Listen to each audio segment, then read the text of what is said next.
illa suhbatal fuqara, melebihi daripada duduk bersama dengan para fuqara. Kalau zaman sekarang fuqara malah ditinggal.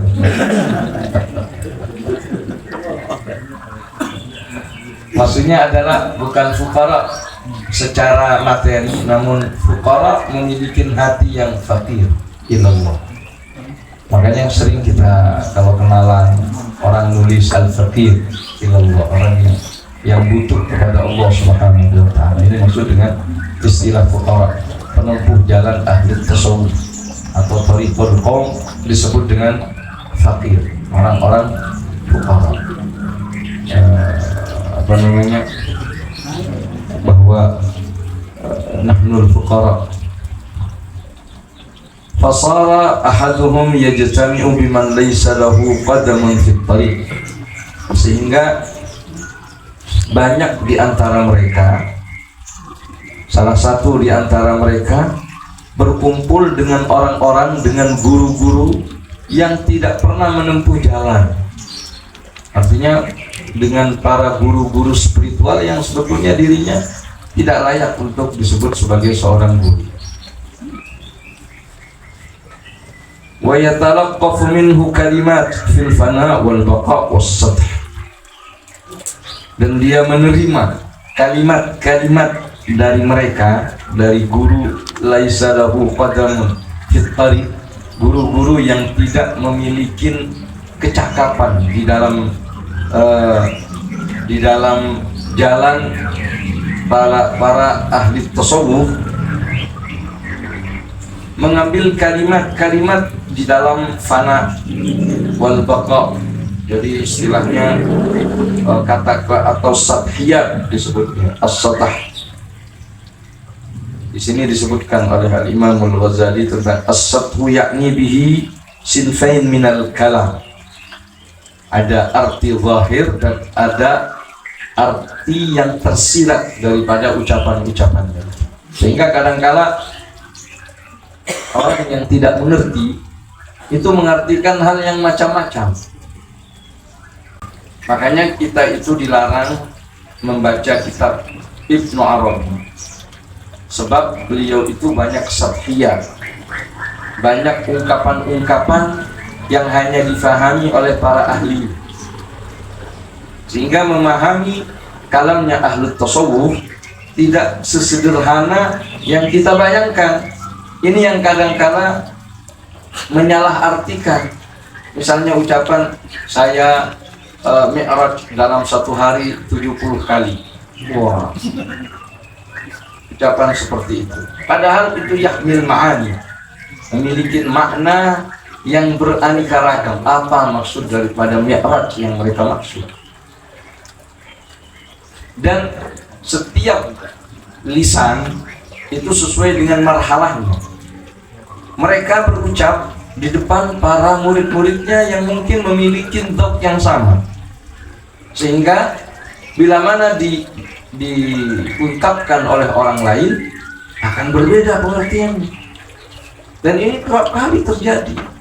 Kerap kali orang-orang yang istilahnya, misalnya Sayyidina Syekh Abi Bakar bin Salim yang mengatakan ana lil jahimi utfiha,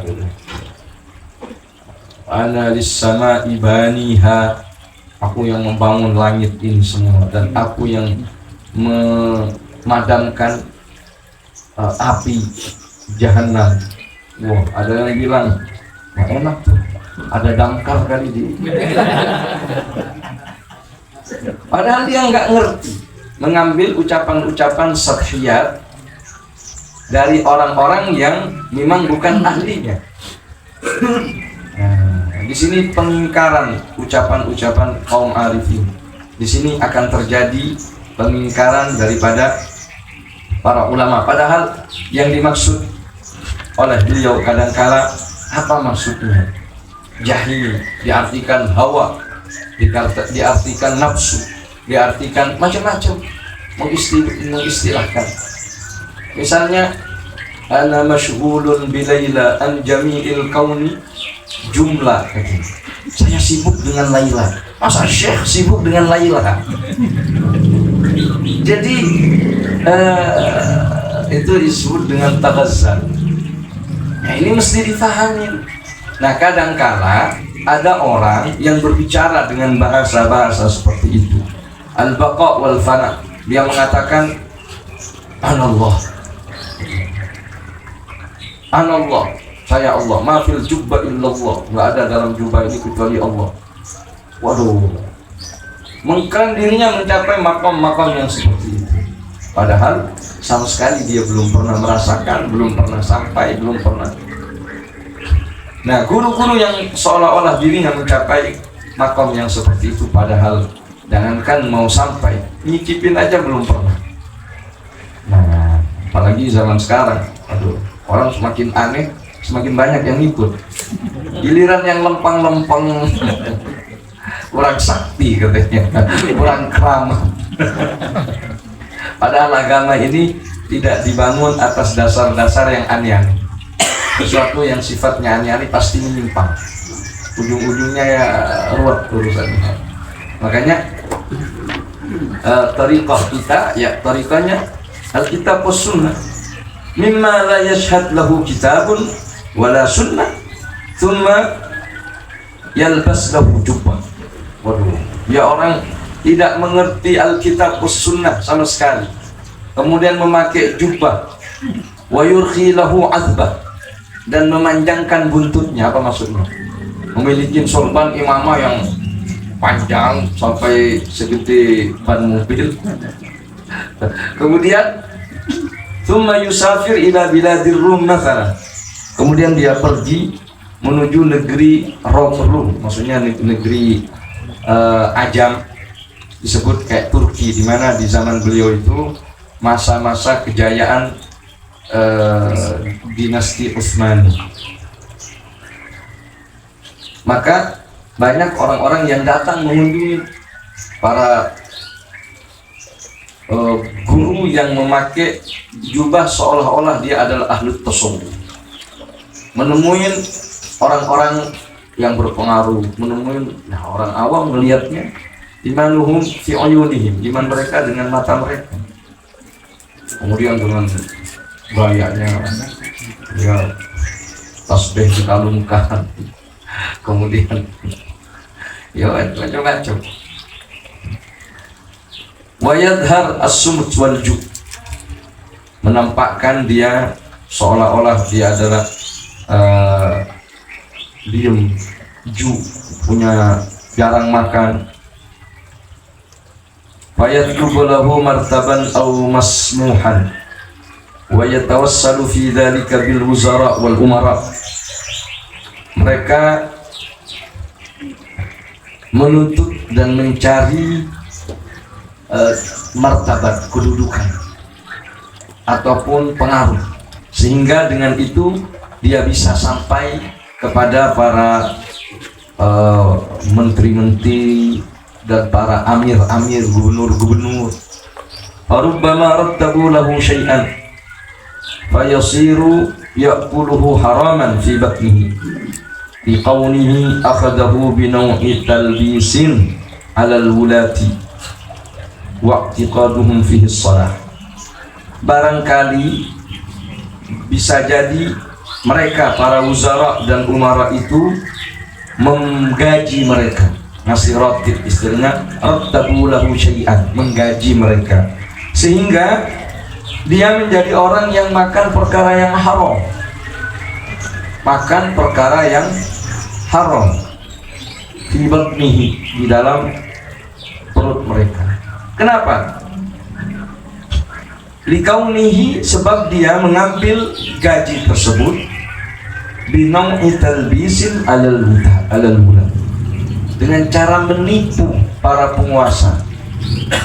Penguasa husnudzon kepada dia, disangka dia adalah seorang ulama beneran, seorang ahli tasawuf beneran, sebagai guru yang benar-benar keramat begitu, padahal menipu.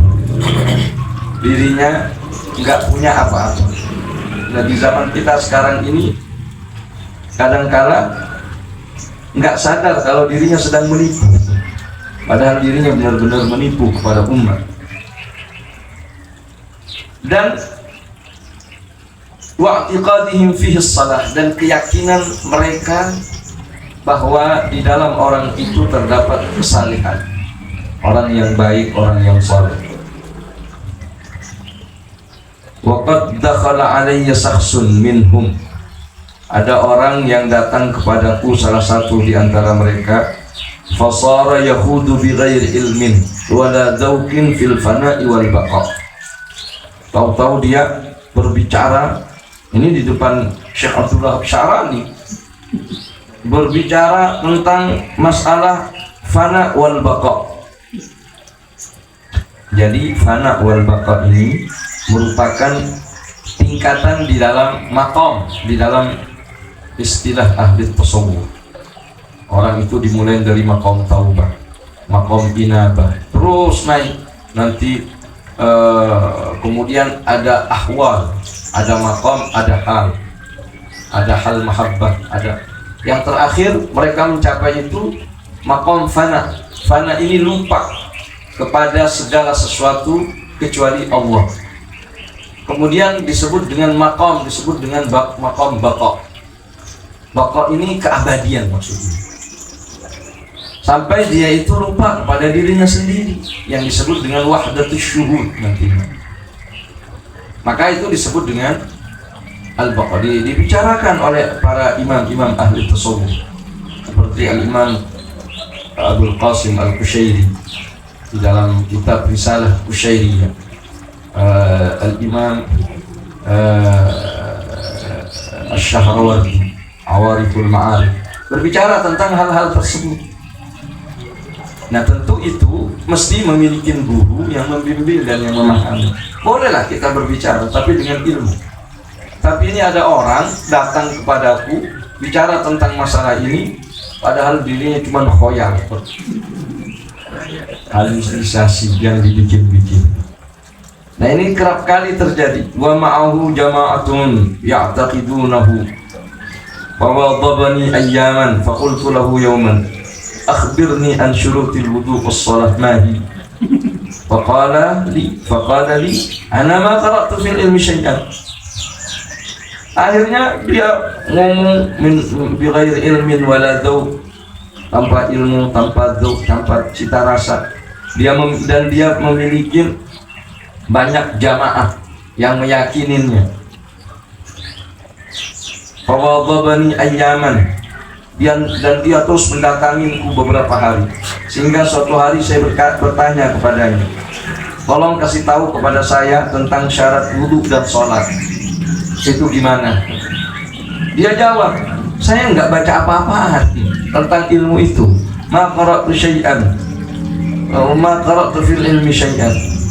Faqultu lahu, akhirnya saya katakan, ya akhi, inna tashihal ibadat ala zahiril kitabi was sunnah amrun wajibun bil ijma', wa man lam yufarriq bainal wajib wal mandub wala bainal muharram wal makruh fahuwa jahilun, wal jahilu la yajuzul iktida'u bihi la fi tariqil zahir wala fi tariqil batin. Akhirnya saya bilang, membenahi ibadat yang sesuai dengan Alkitab was sunnah itu adalah sebuah kewajiban menurut kesepakatan ulama. Ibadahnya aja belepotan, nggak ngerti apa-apa, tahu-tahu mau jadi wali gitu. Makanya ini perlu dibaca di mana-mana kitab yang semacam ini biar umat itu tercerahkan. Nggak gampang dibodoh-bodohin dengan penampilan dan ucapan-ucapan yang nggak berdasar. Kenapa kita temukan sekarang di medsos itu begitu banyak pembulian terhadap para ulama, khususnya dari para habaib yang dianggap khurafat? Kenapa? Masalahnya karena memang masyarakat kita itu demennya yang dongeng-dongeng, demennya yang aneh-aneh. Itu demennya. Tapi kalau disuruh tentang sholat, tentang wudhu, bosan. Nggak ada yang mau hadir itu. Tapi giliran orangnya kuat, gayanya selangit, Masya Allah gitu. Ceritanya saya begini, saya begitu. Ceritanya akhirnya para dai yang dalam tanda kutip dia tidak memiliki kapasitas di dalam berdakwah, yang dikatakan faqidu syai' la yu'ti, orang yang tidak memiliki sesuatu yang nggak bisa ngasih apa-apa, dia nggak miliki apa-apa. Akhirnya untuk mencari pengaruh dan menyesuaikan dengan jamaahnya, bahkan yang berilmu sekalipun, ketika melihat para jamaahnya, audiennya, masyarakatnya, demennya yang gitu-gitu, akhirnya dia cari yang begitu-gitu. Itu yang disampaikan. Dan zaman tidak selamanya mendukung. Tilkal ayyam nudawiluha, kata Allah dalam ayat. Ada pasang surut, kadang lagi viral, wah udah orang demen semuanya. Lagi dibully, sebaliknya. Nah itu zaman. Sehingga patokan kita untuk menjadi sosok yang istiqomah adalah kesesuaian dengan ilmu. Makanya Allah mengatakan, wala taqfu ma laysa laka bihi ilmun innas sam'a wal basara wal fu'ada kullu ulaika kana anhu mas'ula. Sehingga dasarnya adalah ilmu, sedangkan ilmu yang dimaksud adalah Alkitab was Sunnah, kesesuaian dengan ajaran Allah, ajaran Rasulullah yang difahamin oleh para ulama yang memiliki sanad yang bersambung kepada Nabi Muhammad sallallahu alaihi wasallam. Nah di sini Waman lam yufarriq bainal wajib wal mandub, enggak bisa membedakan mana yang wajib, mana yang sunnah. Wala bainal muharram wal makruh, antara yang haram dan yang makruh. Fa huwa jahilun, orang itu bodoh. Wal jahil la yujuzul iktida'u bihi, orang bodoh enggak bisa diikuti. Enggak bisa diikuti. La fi tariqiz zahir, bukan di dalam jalan zahir, wala fi tariqil batin, apalagi secara batin, jangan diikuti. Fakharasa walam yarid jawaban, akhirnya dia membungkam, nggak bisa jawab. Saya bilang begitu. Tsumma qata'a anni min dzikal yaum, sejak saat itu dia nggak datang lagi, putus dariku. Wa kana qad da'abani syarran min su'i adabi fa'arahani Allah minhu, padahal tadinya saya benar-benar terganggu dari model-model orang macam itu. Saya terganggu, tapi alhamdulillah Allah hilangkan dari kejelekannya. Karena biasanya orang-orang yang aneh-aneh itu tingkahnya juga aneh-aneh. Kadang kepada para ulama yang beneran dilihat orang lebih perhatian kepada dia, wah udah macam-macam. Dan itu yang dialami oleh para ulama, sehingga kadang-kadang mereka itu tidak suka untuk menonjolkan diri, sebab ya begitu.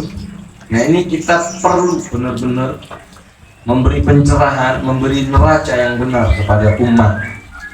Jadi Habib Umar menyuruh kita membaca kitab ini ya karena diantara hikmahnya adalah agar kita tercerahkan menjadi orang-orang yang tidak gampang dibohongi, dan kita sampaikan ini kepada umat.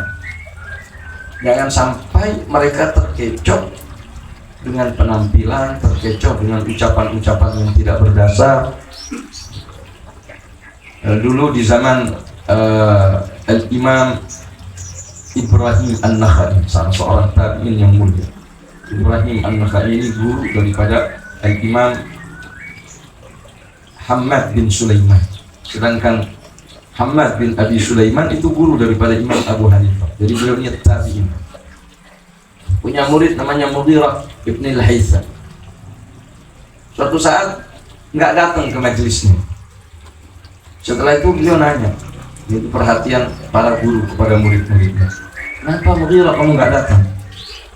Dia bilang, iya kebetulan di kampung saya ada datang seorang ulama. Dia banyak meriwayatkan hadis. Akhirnya saya belajar hadis darinya. Saya ambil fa akhadtu hadis anhu. Saya belajar beberapa hari dari ini. Siapa? Fulan. Kata Ibrahim An-Nakhai, jangan tiap, istilahnya kasarnya, kalau istilah ada seorang ulama mengistilahkan, jangan kamu jadi apa namanya istilahnya, ayam betina. Tahu ayam betina? Di mana aja ada pejantan, ngajakin dia mau. Itu ayam betina. Istilahnya, ente lihat dong. Bukan semua orang yang mengklaim dirinya adalah ahli hadis, terus engkau ambil hadisnya. Lihat yang jelas. Nah ini bukan berarti guru-guru itu menyampaikan seperti itu hasud atau ghirah, cemburu atau apa, bukan. Tapi karena guru itu kasihan, jangan sampai salah jalan ini murid. Bukan ahli hadis atau hadisnya dhaif atau track recordnya nggak jelas, bukan orang yang thiqah, bukan orang yang udur, diambil hadisnya, kacau. Nah ini maksudnya, ibaratnya para murid-murid itu kan masih belum dewasa, ibaratnya masih sakit, yang datang kepada dokter. Jadi dokter menemui orang sakit, pasien mendatangin seorang guru, nanya apa penyakitnya, begini. Oh, udah dia didiagnosa oleh dia, dikasihlah resep, dikasih obat.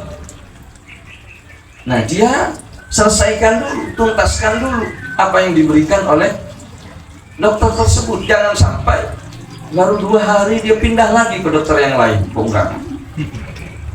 Tapi dia tetap mengkonsumsi apa yang diberikan oleh dokter yang pertama. Bahaya itu, bisa jadi itu obat yang diberikan berubah menjadi racun. Begitu pula terutama masyayikh al-mutamakkinin ar-rasikhina fil ilm, para ulama-ulama yang memiliki rasa syafaqah kepada murid-muridnya, kerap kali ngingetin itu kepada murid-muridnya, bukan karena takut ditinggal pengikutnya, bukan karena hasud kepada orang lain, enggak, karena mereka biar kelarkan dulu urusan dengan saya, baru kalau mau. Nah ini adapun dari sisi tabarruk untuk mencari keberkahan dan fawaid, para ulama dalam urusan hal ini, dalam para ulama ahli tasawuf, ya repot-repot mereka, silahkan dengan sebanyak itu. Bahkan kami punya teman itu sama Habib Umar, disuruh tinggal di Son'a untuk memegang salah satu cabang Darul Mustafa yang ada di Son'a, namanya Jamil Mulki Habib Husain. Beliau itu pergi ke Son'a. Selama di Son'a, karena beliau di samping guru juga masih belajar, akhirnya juga belajar ke ulama-ulama yang ada di Son'a, baik dari kalangan Syafi'iyah atau di kalangan Zaidiyah, para ulama-ulama madhab Zaidiyah. Dia belajar itu, temu ini, temu itu. Mungkin ada beberapa tradisi dan adat istiadat yang berbeda dengan adat istiadat yang ada di Hadramaut. Setelah sekian lama, dia berhenti belajar, nggak mau dia belajar ke ulama-ulama yang ada di Son'a. Pas pulang ke Hadramaut, dia cerita ke Habib Umar, Habib, setelah saya belajar kepadamu dan menemukan hal-hal yang saya anggap baik, artinya ada neraca begitu, saya dapetin kayaknya ulama-ulama lain ini hambar, kurang sep lah gitu. Apa kata Habib Umar? Idzan lam tuhsinul akhad anni, berarti kamu nggak benar ngambil dari saya. Saya tidak menghalangi orang belajar kepada siapapun, bahkan saya menganjurkan orang semakin memperdalam ilmunya, semakin banyak belajar. Dia baru sadar, Akhirnya balik lagi ke sana, belajar lagi di akhirnya menemui para ulama-ulama tersebut. Nah ini para guru sebetulnya seperti itu. Hanya saja mereka akan kasihan melihat murid-muridnya atau masyarakatnya yang akan terkontaminasi dengan pemikiran-pemikiran yang merusak, baik bagi pribadinya ataupun dalam dakwah Islam. Bukan cemburu, bukan hasud, tapi mereka melarang biar menjaga kemurnian, menjaga agar kita masih berada di dalam jalur yang diridhoi oleh Allah Subhanahu wa taala. Wa kana syekhuna Ali Al-Khawwas rahimahullah yaqul, guru kita Syekh Ali Al-Khawwas, gurunya beliau Syekh Ali Al-Khawwas ini nggak bisa baca, nggak bisa nulis, tapi bertemu dengan para guru, tapi akhirnya banyak menafsiri Al-Quran. Tapi beliau hafal Quran, bukan berarti buta huruf gak bisa apa-apa, enggak. Beliau hafal Al-Quran, banyak hadis-hadis Nabi. Ada seorang ulama di Maroko namanya Ibrahim Abdul Aziz Ad-Dabbar. Abdul Aziz Ad-Dabbar itu sama muridnya dikumpulkan ucapan-ucapannya, terutama yang terkait dengan tafsir. Maka lahirlah tafsir yang disebut dengan tafsir Al-Ibriz. Itu ucapan seorang ulama ketika beliau menafsirin Al-Quran dengan metodenya, padahal buta huruf. Dan kalau kita periksa, nggak ada yang bertentangan dengan ilmu syariat, dengan kaidah-kaidah yang ada. Bahkan menguatkan apa yang beliau ucapkan. Itu padahal buta huruf, nggak bisa membaca, nggak bisa menulis. Dari mana mereka dapatkan ilmu? Dengan mulazamah, tiap hari ikut gurunya, tapi nggak punya catatan, nggak punya apa, tapi semuanya diserap dengan hatinya. Nah ini termasuk Syekh Ali Al-Khawwas dan banyak ulama-ulama yang ummi, buta huruf, tapi subhanallah Allah kasih kejernihan hati dan pemahaman yang benar terhadap syariat. Kata beliau Syekh Ali Al-Khawwas ini, inna tariqal qawm muharraratun alal kitabi was sunnah tahrirul dhahabi wal jawhar. Sesungguhnya jalan para ulama, tariqal qawm, jalan para ulama itu ditahrir, disusun atas dasar kitab sunnah layaknya penyusunan emas dan permata. Ahlan wa sahlan, guru kita. Tafadhal Ustaz Ustaz Abdul Khair, ya'tikal khair. Dikatakan wadzalika li'anna lahum fi kulli harakatin wa sukunin, sebab mereka di setiap gerak-geriknya memiliki niyatun shalihatun bimizanin syar'i. Mereka memiliki niat yang baik sesuai dengan neraca syariat. Gerak-gerik para ahli tasawuf itu tidak mau bergerak kecuali dengan syariat, dan itu mereka memahami betul. Sehingga ada beberapa orang, beberapa guru itu ucapannya dan perilakunya itu hujjah. Jadi perilakunya hujjah, sebab mereka tidak akan mau bergerak, tidak mau berbicara kecuali sesuai dengan adab Alkitab was Sunnah. Sehingga pernah ada satu permasalahan, kami teringat itu Al-Habib Abdul Qadir bin Muhammad Al-Haddad Sahibul Hawl. Beliau itu ada permasalahan bagaimana tradisi kita sholat jenazah setelah sholat asar. Sedangkan jenazah itu kadangkala sudah hadir sebelum asar. Artinya sebelum masuk waktu asar udah ada. Sedangkan kita tahu bahwa awqatil muharramah, di antara waktu yang diharamkan itu waktu sholat ba'dal asar, nggak boleh kita setelah sholat subuh, setelah sholat asar, kan begitu al-muqarrar dalam fikih. Tapi kenapa kok habis asar baru sholat jenazah? Akhirnya salah satu teman bilang, Habib Fulan ngamalin, katanya. Bukan iskal dalam pembahasan fikih. Habib Fulan begitu ngamalin, seorang ulama yang terkenal.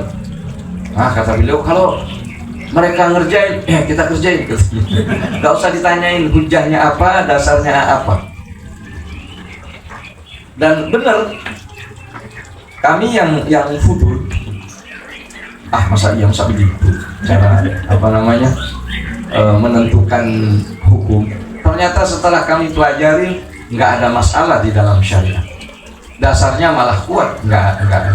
Baik itu dari sisi, kan disebutkan, kecuali ada sebab al-mutaqaddim, kan begitu. Di samping salat jenazah itu adalah salat bukan seperti salat pada layaknya, tapi salat bidun ruku wala sujud, sama dengan ad-du'a, mendoakan dalam salat jenazah itu. Sehingga orang berdoa kapan saja boleh, nggak ada, meskipun bukan, seandainya tidak ada sabab al-mutaqaddim, dan itu ada sabab al-mutaqaddim. Kita wudhu, kita masuk ke masjid setelah sholat asar, kemudian rakaatil wudhu atau rakaatil tahiyatul masjid, boleh, kan begitu, muqarrar. Apalagi ini ada jenazah, boleh dari sisi itu.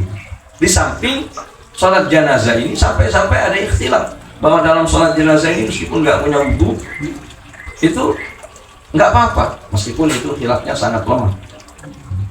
Intinya, begitu memang dasar. Memang ulama bisa dijadikan hujjah, tapi bukan hanya ulama di zaman kita sekarang.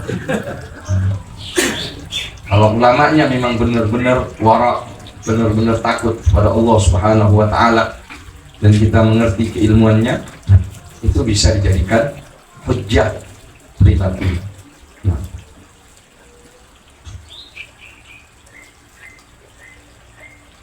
Wala ya'rifu dzalika, dan tidak memahami akal hal ini, illa man tabahhara fi ulumi syariah, kecuali orang yang benar-benar tabahhur, yang benar-benar menguasai ilmu-ilmu syariah.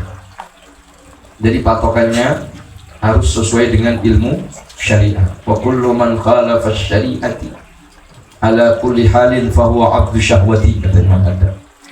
Kalau orang udah melanggar syariat, pasti udah budak hawa nafsu. Apalagi di zaman kita sekarang, udahlah, itu kamu nggak tahu makomnya seperti apa.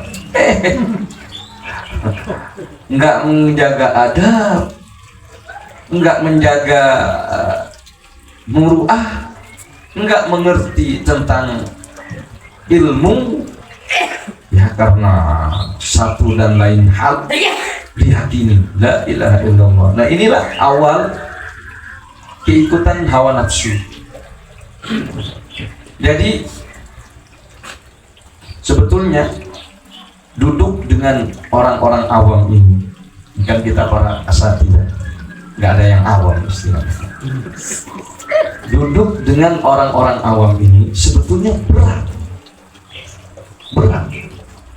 Tapi kenapa kok ada insijam, kecocokan kadang-kadang? Bahkan banyak yang qabul, istilahnya makbul di depan orang awam. Itu ada beberapa kemungkinan.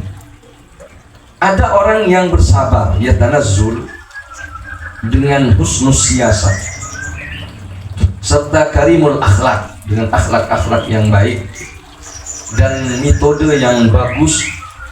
Dia rela bersabar, menyiksa dirinya, meskipun pada hakikatnya dia berontak memiliki hati, tapi dia bersabar untuk mengikuti. Itu seperti pernah Al-Habib Muhammad bin Salim bin Hafid misalnya, abah dari Habib Umar itu dakwah. Kadang-kala beliau pergi bawa grup Marawis, padahal ya beliau nggak hobi-hobi banget, tapi biar orang pada datang, beliau gunakan itu. Habib Ali Al-Habsyi juga bercerita tentang beberapa ulama yang hadir di dalam forum-forum orang-orang awam, hiburan-hiburan mereka. Sebetulnya hatinya memberontak. Mereka nyanyi, mereka ini, hatinya ya Allah. Tapi sabar-sabarin duduk dengan mereka. Habis selesai, beliau bilang, sekalian sudah selesai. Sekarang giliran saya, boleh nggak saya berbicara? Oh boleh kalau sekarang, kata dia. Boleh, kami akan dengerin. Karena engkau telah menghargai budaya kami misalnya. Baru beliau menyampaikan. Itu pada dasarnya dia gelisah, tapi rela untuk bersabar di saat seperti itu. Itu ada kelompok dai yang seperti itu. Ada dai yang memang mengikuti selera awam.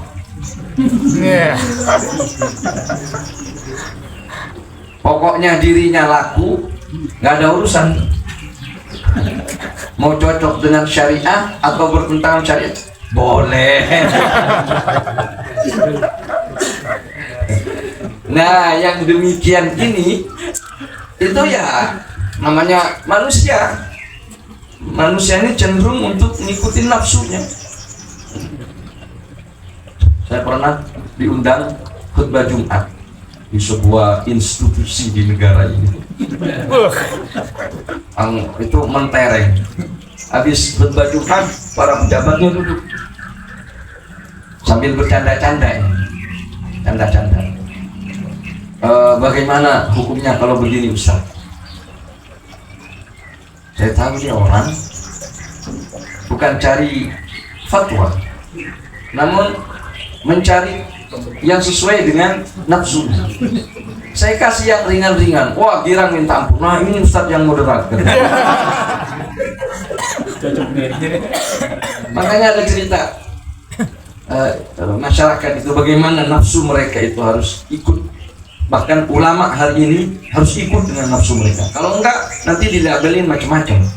Wah, ini Ustaz radikal, ini Ustaz keras, ini Ustaz macam-macam. Ada dulu ceritanya, ada satu orang melihara anjing. Dari sayangnya anjing, tidur sama anjing, makan sama anjing. Dari sayangnya. Akhirnya datang ke Habib Ali karena dikritik oleh para tetangga-tetangganya. Dia tanya ke Habib Ali tentang Habib Ali bin Abdurrahman Al-Habsyi. Gimana hukumnya yang saya kerjain ini? Oh, nggak boleh, haram. Nggak puas dia, nanya lagi ke Habib Ali bin Husin Al-Attas. Habib Ali Bungur juga sahib Tajul A'ras. Dia bilang haram juga. Belum puas, datang ke Habib Salim bin Jindan. Nanya ke Habib Salim bin Jindan, kan Habib Salim bin Jindan, oh boleh, untuk kamu, boleh. Kata Habib Salim, kata dia, ini panutan saya, benar-benar panutan. Jadi panutannya yang sesuai dengan nafsunya. Kalau nggak sesuai dengan nafsunya bukan panutan. Oke, katanya, ini ulama yang hebat. Akhirnya dia punya pendukung dong, bilang ke tetangga-tetangganya, apa kata Habib Salim, boleh. Boleh musuh saya apalagi. Hingga omongan tersebar viral di waktu itu sampai kepada para ulama. Akhirnya Habib Salim disidang itu oleh para ulama Jakarta. Kata Habib Salim, benar ente berfatwa boleh orang makan sama anjing. Siapa itu yang nanya? Itu fulan. Kata Habib Salim, iya saya bilang begitu sama dia. Memang alasannya apa? Kitabnya apa? Nggak ada kitabnya. Jadi alasannya apa? Ini orang udah nanya ke Habib Ali, rujukan di Jakarta, dan nanya ke Habib Ali bin Husin, orang yang ahli agama, warok, masih belum puas. Seenaknya dia hukum agama menyesuaikan dengan seleranya. Nanya, berarti dia anjing. Maka saya menyimpulkan anjing sama anjing kumpul gak apa-apa.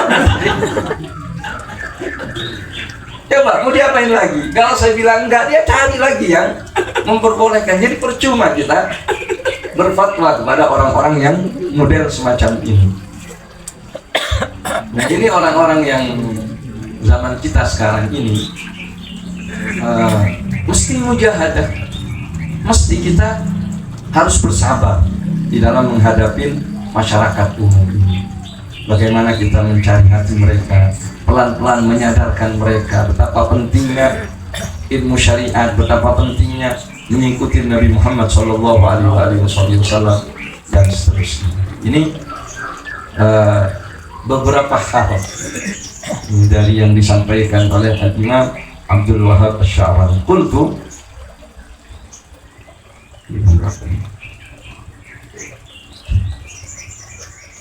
Qultu fakadhiba wallahi waftara man yaqul, sungguh bohong demi Allah, telah memalsukan, telah palsu, iftira, fitnah, man yaqul, orang yang berkata inna tariqas sufiyyati lam ya'ti biha kitabun wala sunnah, bahwa jalan-jalan ahli tasawuf itu enggak perlu kitab sunnah.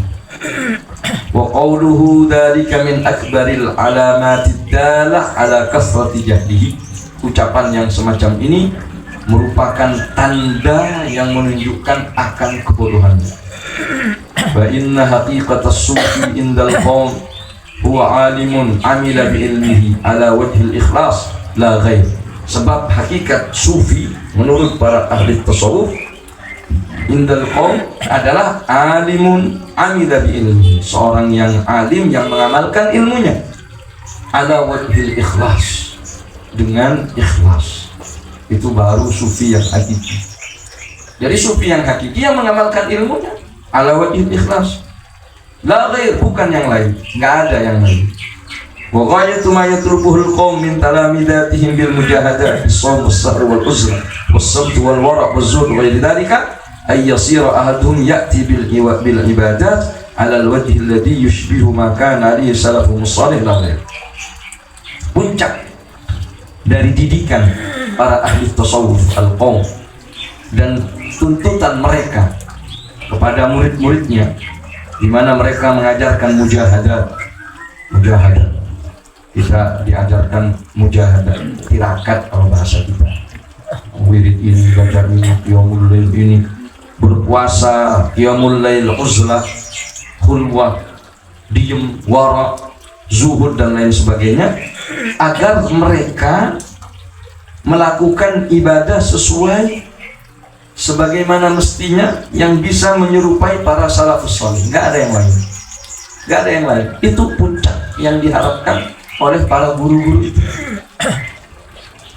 Bukan guru-guru kita nggak nuntut kita banyak murid, nggak menuntut kita banyak pengikut, nggak nuntut kita followernya yang paling banyak, nggak nuntut kita memperbanyak kekayaan. Bukan itu yang mereka tuntut dari kita. Dengan mengajarkan kita bermacam-macam ibadah, bermacam-macam mujahadah, namun yang mereka tuntut bagaimana agar kita itu beribadah menjadi hamba Allah sesuai dengan ajaran para salafus salih. Itu yang mereka inginkan. Makanya Imam Haddad mengatakan waqtat,